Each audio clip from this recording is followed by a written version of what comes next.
এই তিনজন প্লেয়ারকে যদি টিম ইন্ডিয়া তৃতীয় ম্যাচে খেলায়, টিম ইন্ডিয়া আবারও হারবে।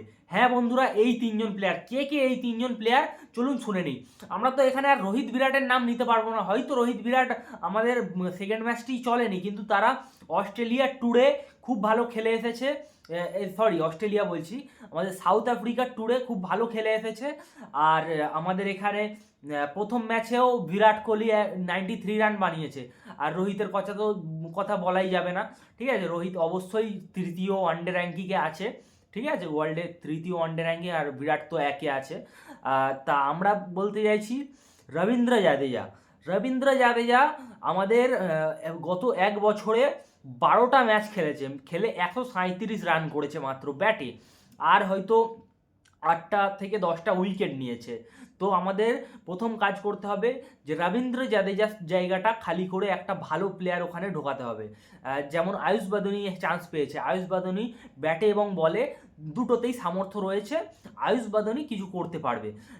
যদি এসে একটা পাওয়ার হিটিংও করে যায়, আয়ুষ বাদনি তো পাওয়ার হিটারও অবশ্যই, তাই যদি পাওয়ার হিটিংও করে, ঠিক আছে, হার্দিক পান্ডিয়ার মতো, তো তাও আমরা টিম ইন্ডিয়াতে তাকে দেখতে পেতে পারি, একটু সাপোর্ট পাবো।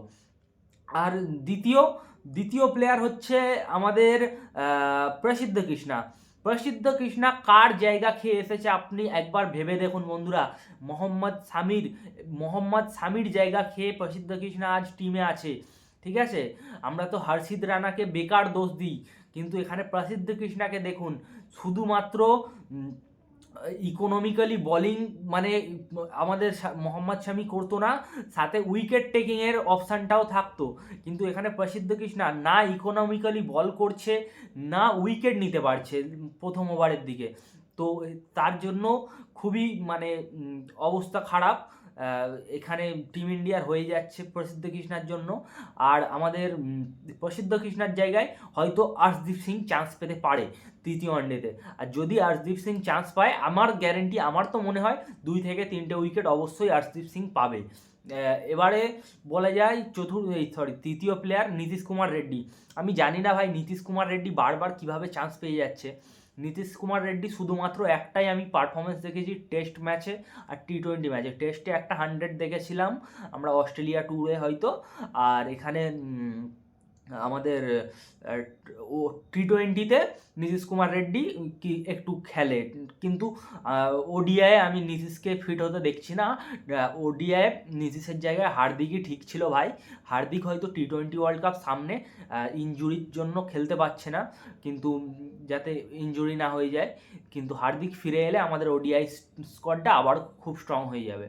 কিন্তু সব থেকে বড় কথা হচ্ছে নীতিশ কুমার রেড্ডি ব্যাটিং বোলিং দুটোই করে, একটা অলরাউন্ডার অবশ্যই, কিন্তু অলরাউন্ডার হওয়াটা বড় কথা নয় বন্ধুরা।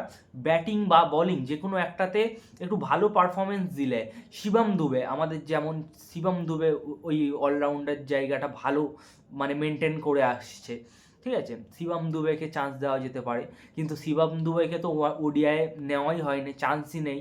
তাই হয়তো নীতিশ কুমার রেড্ডির জায়গায় অন্য কোনো প্লেয়ার ধ্রুব জুরেল আসতে পারে, জুরেল বসে আছে, বা হয়তো লোয়ার অর্ডারে ইয়াশস্বী জয়সওয়ালকে ট্রাই করতে পারে, বা ঋতুরাজ গায়কোয়াড়কে ট্রাই করতে পারে, ঠিক আছে। এবারে দেখা যাক। আর এমন ভিডিও দেখার জন্য তোমরা আরও আমরা এমন ভিডিও আনতে থাকবো, ঠিক আছে। যে যে প্লেয়াররা খেলতে পারছে না, সব কিছু নিয়ে আলোচনা করব। তো ভিডিওটা ভালো লাগলে লাইক করে দাও, চ্যানেলটি সাবস্ক্রাইব করে নাও, আর ফেসবুক পেজে দেখলে ফলো করে নাও।